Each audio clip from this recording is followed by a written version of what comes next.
We wish you a Merry Christmas. We wish you a Merry Christmas.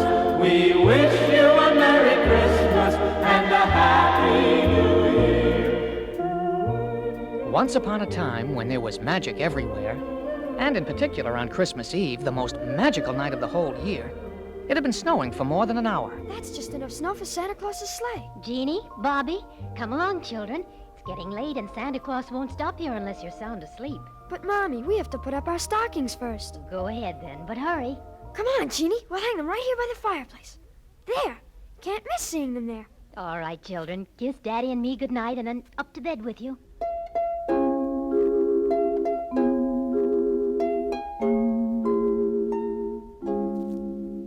At the same moment, in a little hole underneath the sink in the kitchen, a family of tiny mice were just settling down. Will Santa Claus bring anything for us, Papa? Well, we haven't nibbled on anything that we shouldn't have. We've been very good, so maybe he'll bring us all a nice big piece of cheese. And a cracker to go with it? Uh-huh, and a cracker. If we're asleep when he gets here. Nighty-night, children. Nighty-night, Papa.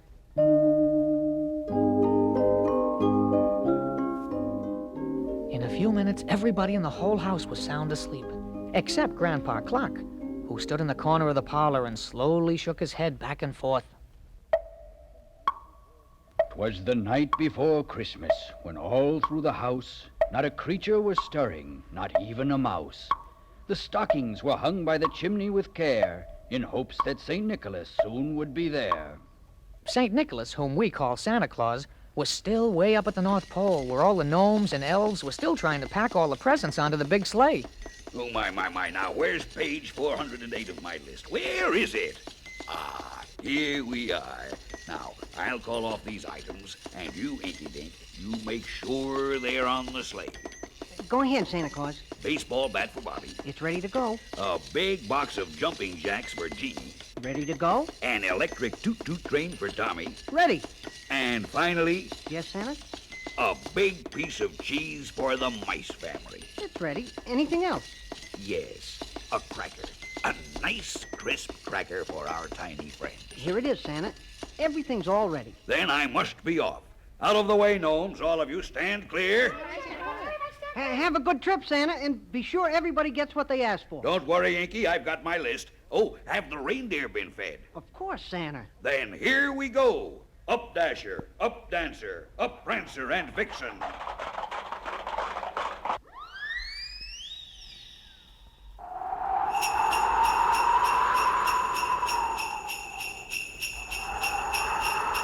Santa Claus and his 8 reindeer and the big sleigh, filled to the brim with Christmas presents of all kinds, flew across the northern sky with the speed of light, while far below, all the land seemed to sleep beneath the soft blanket of snow.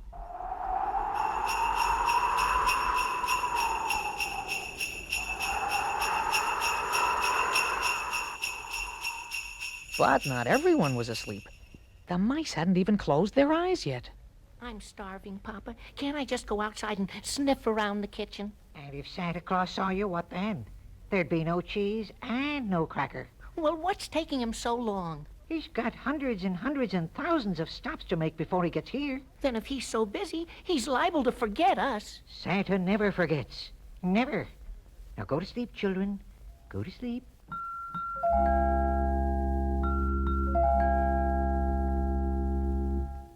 Upstairs in the same house, Bobby and Jeannie were too excited to sleep.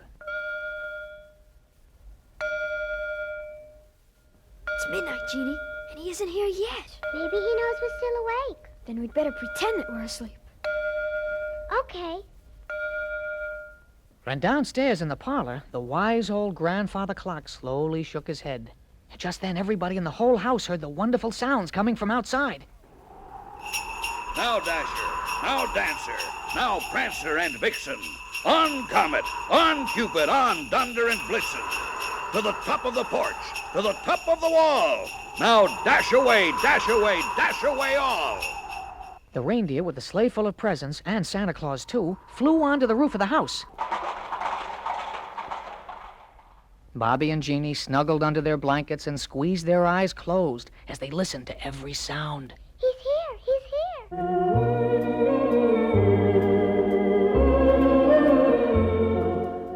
Santa Claus, all dressed in red fur trimmed with white and decorated with smudges of soot from other chimneys, carried his sack of presents across the roof and climbed into the chimney. Ooh, I'll have to cut down on that plum pudding. I'm getting too fat. There we are. The grandfather clock was in a perfect position to see Santa come out of the fireplace and take the presents from his sack to scatter them under the tree. His eyes, how they twinkled, his dimples, how merry. His cheeks were like roses, his nose like a cherry. His droll little mouth was drawn up like a bow, and the beard on his chin was as white as the snow. The stump of a pipe he held tight in his teeth, and the smoke, it encircled his head like a wreath. He had a broad face and a little round belly that shook when he laughed like a bowl full of jelly. The mice family in their little hole under the sink heard the merry sounds. That's Santa's laugh, Papa. I'd know it anywhere. Let's peek out, No, we mustn't. But surely he knows we're not sleeping. Come on, Papa, let's peek. Well, I suppose it might be all right if we're as quiet as mice. Goody, let's go.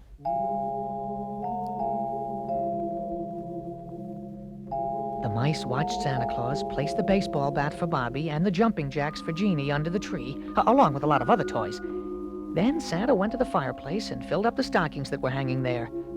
Finally, he reached deep into his pack and pulled out a big piece of cheese and a cracker and placed them on the floor.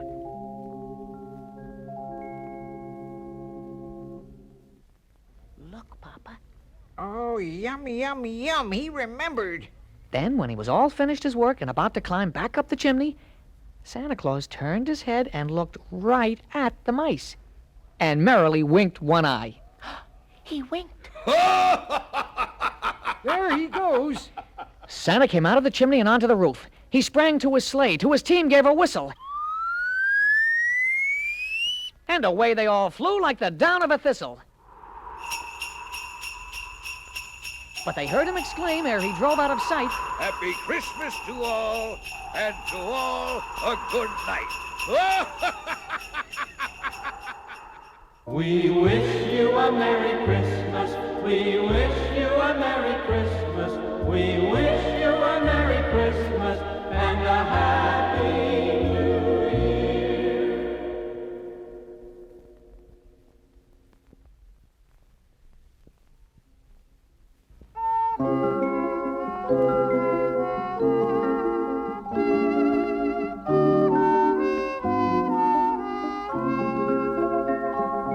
Once upon a time, when there was magic everywhere,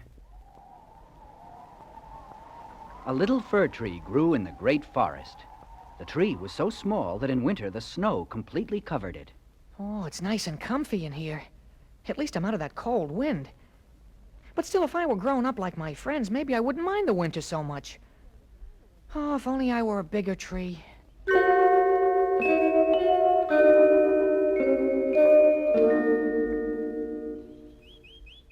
At last the winter was over, and springtime came to the great forest.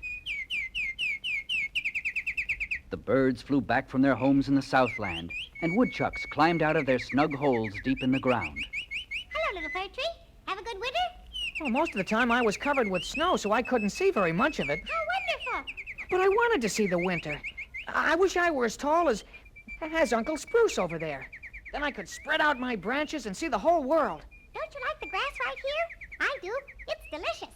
And all these pretty bushes around you. This is home, little fir tree. And nothing is ever as nice as home. But if I were as tall as Uncle Spruce, the birds would build nests in my branches. What a strange thing to look forward to. Well, I'm hungry, and I just can't resist that dandy dandelion clump over there. So if you'll excuse me.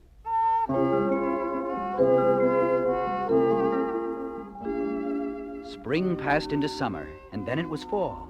And when the leaves had dropped from the other trees, the fir tree stayed green, as did his majestic Uncle Spruce, and even his tall Aunt Hemlock, because they were all of the same evergreen family.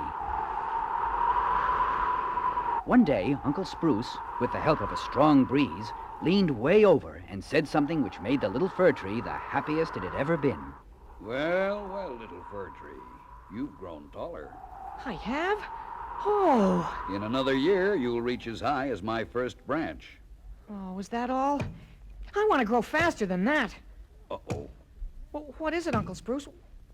What's that strange sound? Woodcutters. At this time of year, they chop down the tallest trees to be made into masts for sailing boats.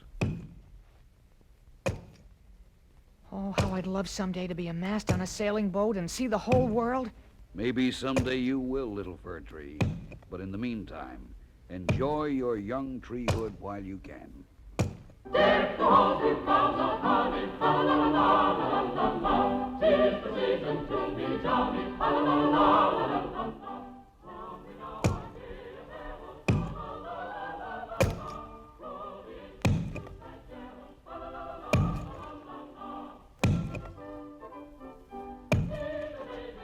At Christmas time, many young trees were cut, some of them even smaller than the little fir tree.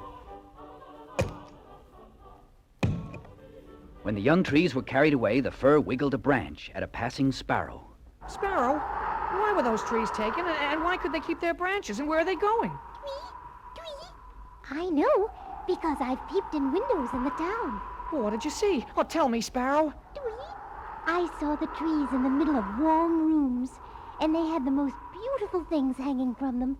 Ornaments of all colors, and cookies and toys, and hundreds of bright little lights that twinkled like stars. Oh, that's for me. Don't be too sure, little friend. You should be happy where you are. But I want to see the world. The world? Tweet. But this is the world. Learn to be satisfied here, little fir tree.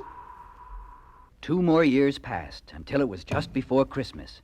The woodcutters came as usual.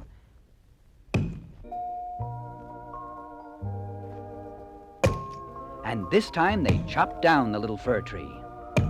Oh, good. At last, I'm going to see the world.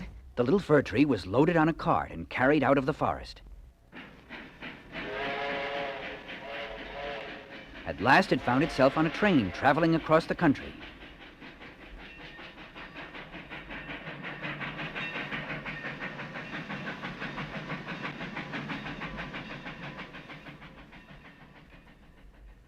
Then, after another ride in another cart, the little fir tree was carried into a big, warm house. And there it was placed in a large bucket of wet sand, which the tree loved very much after its long journey. Oh, what a delicious drink. Now what's going to happen to me, I wonder? Oh, it's a pretty room. And I hope that I'll be decorated just as the sparrow said. At last some children came into the room and did just as the little fir tree had hoped. They hung beautiful colored ornaments all over the little tree, and then they draped it with tinsel and hung strings of bright colored lights all over it. Oh, I'm beautiful. I'm beautiful. But what's going to happen next, I wonder? I can hardly wait to find out. Nothing at all happened next, and the little fir tree was very disappointed. It stood all by itself during half the night while everybody slept in the different rooms of the house. But then, shortly after midnight, a visitor came into the room. The little fir tree could see him clearly in the bright moonlight. It was Santa Claus.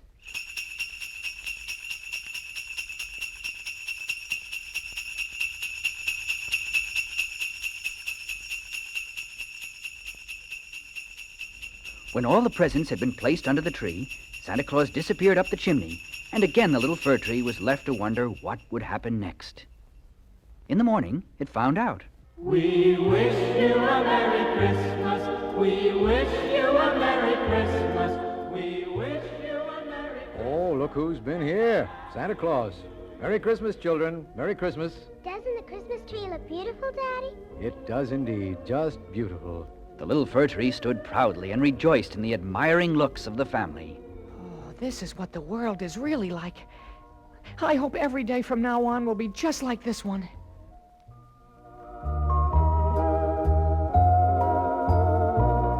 But the next day was not at all like Christmas. In fact, no other day was like Christmas, and the little fir tree was forgotten. No one looked at it any more, and its branches began to droop sadly. Finally, one morning, Well, it's time to take the ornaments and the lights down and throw the Christmas tree out.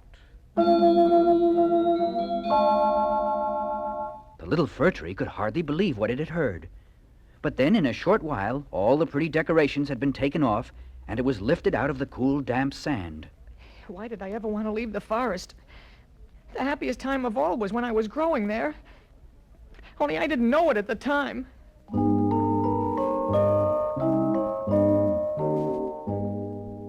The tree was carried out of the house and then thrown into the backyard, where it lay on its side with a few scraps of tinsel fluttering sadly in the breeze. Is this all I'm to see of the world?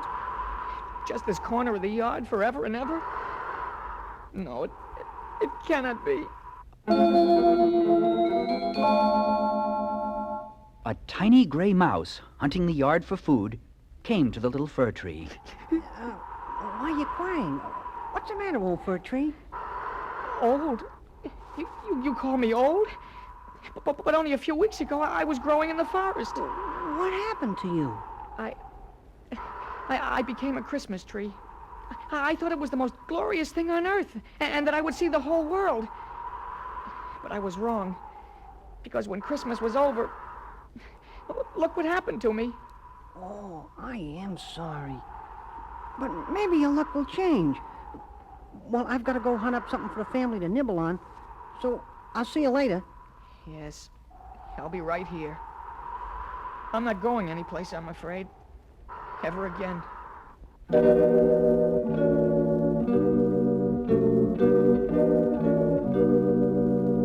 The little fir tree had learned its lesson, that home is really the best place of all.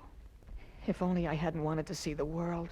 But just when the little fir tree had given up all hope of ever being happy again, springtime came, and one day a wondrous thing happened. I've been looking all over for a good strong post to hang a lantern on by the front gate. And this little fir tree, our Christmas tree, might be the very thing. Oh, yes. Take me, please, please, please. The man picked up the little fir tree, carefully trimmed off all its branches, and placed it in the ground by the front gate. Then he hung a lantern there and stood back to admire his work. Very nice. Very, very pretty. And there the little fir tree stands to this day, proudly holding a lamp by the front gate and watching the whole world go by.